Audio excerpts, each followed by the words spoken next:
Okay, first of all, hindi na po kami nagulat doon sa reaction ng Philippine National Police na magpatupad ng no permit, no rally dahil actually in the past 10 years yata parang iyan naman na ang ipinapatupad ng PNP.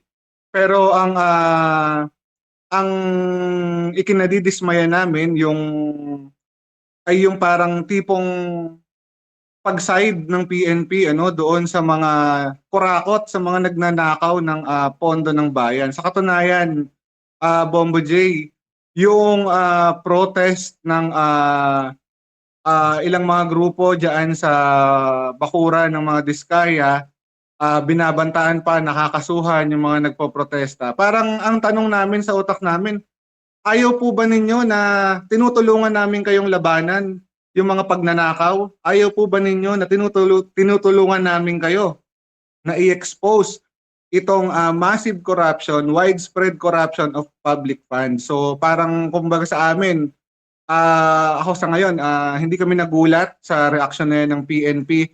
Pero at the same time, we're challenging the leadership of Philippine National Police na patunayan niyo naman, once and for all, patunayan niyo naman saan kayo nakaside. Nakaside ba kayo sa mga magnanakaw o nakaside ba kayo sa mamamayan na galit na ninanakawan sila ng buwis, ninanakawan sila ng pondo ng bayan? Yes po, sir. Sir, nasabi nyo na ini-implement na ng Philippine National Police itong no permit, no rally. Pero ang malaking tanong dito, Sir Nino, madali po bang inaaprubahan ng Philippine National Police yung hinihingi po ninyong permit? Kasi kung ako yung titingin dito, maaaring ito'y gamitin upang patahimikin yung mga mamamayang gustong magpahayag ng kanilang saloobin, Sir Nino. Yes, Bombo J, precisely yung sinabi mo. Kung madali ba, ang sinasabi mo nga, baka magamit pa para patahimikin. Sa totoo lang, in the past, talagang ang gagawin ng PNP kapag humihingi kami ng permit, dinadala kami sa quote-unquote Freedom Park or People's Park na halos wala nang nakakakita at halos wala nang nakakarinig. So, kumbaga parang tinataktikahan na kami. Again, mga kababayan, lahat po ng nakikinig ngayon sa Bombo Radio, ang layunin po ng mga protesta, ng mga aktivista, ang layunin ho ng mga programa kagaya nito ay para magpaabot ng mensahe. Hindi po para manggulo. Hindi po para mag-create ng chaos. Ang layunin po nito ay para magpaabot ng mensahe at para magbukas ng espasyo sa mga kagaya po natin, sa mga kababayan natin. Hindi po ito exclusive para sa mga aktivista. Pwede pong sumali kahit na po pulis na galit sa korupsyon. Kung gusto nyo hong magsalita doon sa mga programa, pwede po kayong pumunta dahil una po, ang layunin po nito ay maghatid ng mensahe sa ating mga kababayan at pangalawa, magbukas ng espasyo para sa lahat ng ating mga kababayan na ilabas nila ang kanilang hinaing, ilabas nila ang kanilang galit at ilabas nila ang kanilang nararamdaman dahil dito sa matinding pagnanakaw, korupsyon sa pondo ng bayan. Sir, ayon po sa Philippine National Police, ito po yung plano nilang i-implement upang sa gayon ay for public order at sa gayon din freedom of assembly. Pero kung kayo po yung nagsasagawa o magsasagawa ng kilos protesta, paano po ninyo sinisigurado na may public order at freedom of assembly, Sir Nino? Okay. Una po sa lahat, kung ang mga grupo po, ang mga organizations ay naglulunsad ng program, ang pangunahin talaga naming ise-secure ay ang aming mga delegates o yung mga ine-expect naming pupunta. So, sa ganun, kung sa ganun, edi ang sinasabi lang namin, bakit naman kami mag-uumpisa ng gulo? Una sa lahat, pag nag-umpisa ka ng gulo, edi syempre kami naman ang unang tatamaan yan. Kaya talaga pong tinitiyak namin na ang aming hanay ay orderly, ang aming hanay ay hindi magke-create ng kahit na anong kaguluhan dahil una, ang objective ay makapag-abot o makapagpadala ng mensahe sa ating mga kababayan.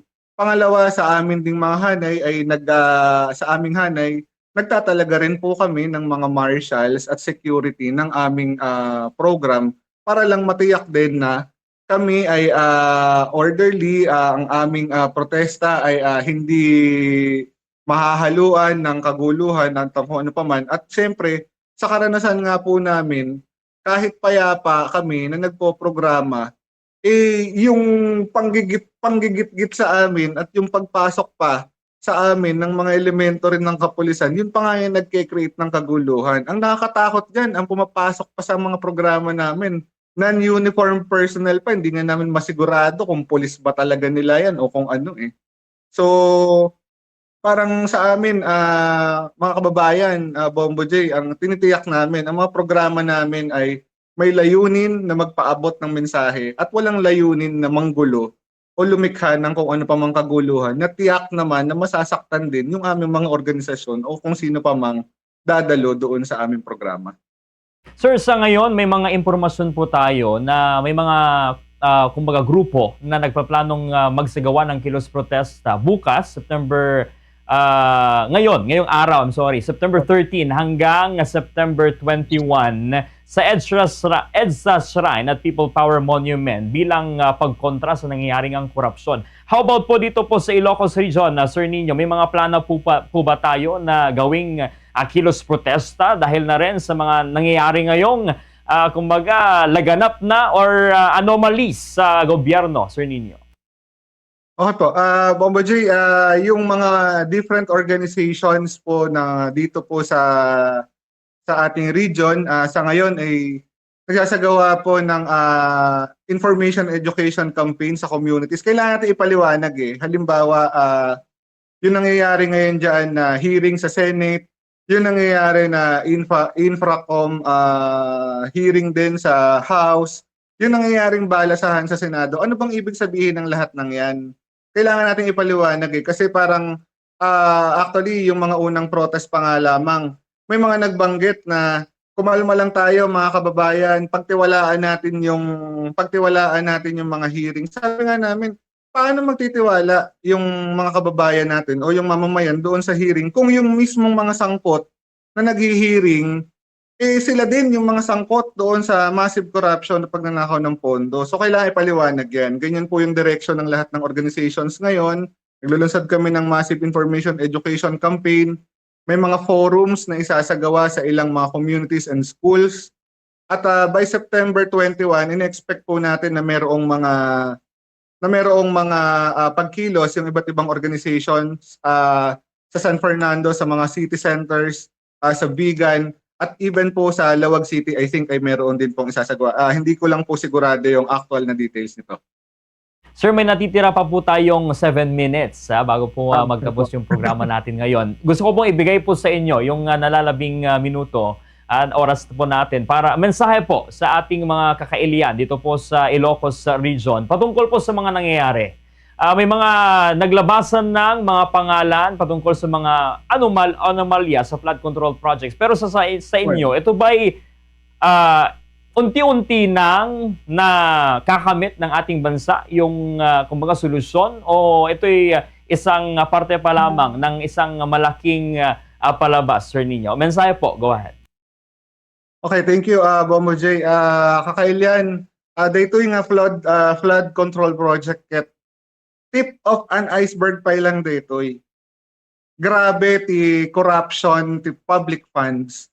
So daytoy ket umuna pa lang daytoy kakailian. Hantayo nga mauma nga mga ibaga ti karirik na tayo, hantayo mauma mga ibaga ti opinion tayo ta. Kinagpaiso na daytoy ket pasilip pa lang sa napakalalim na corruption sa ating kaban ng bayan. Para po sa ating mga kababayan, sumama po tayo sa mga discussion, sumama po tayo sa mga pagkilos. Dahil una sa lahat, hindi natin maaaring ipasakamay lang nung mga naghihiring sa Senado, sa Kongreso, yung kapalaran ng ating bayan, yung kinabukasan ng ating bayan. Hindi po maaaring doon lamang tayo aasa.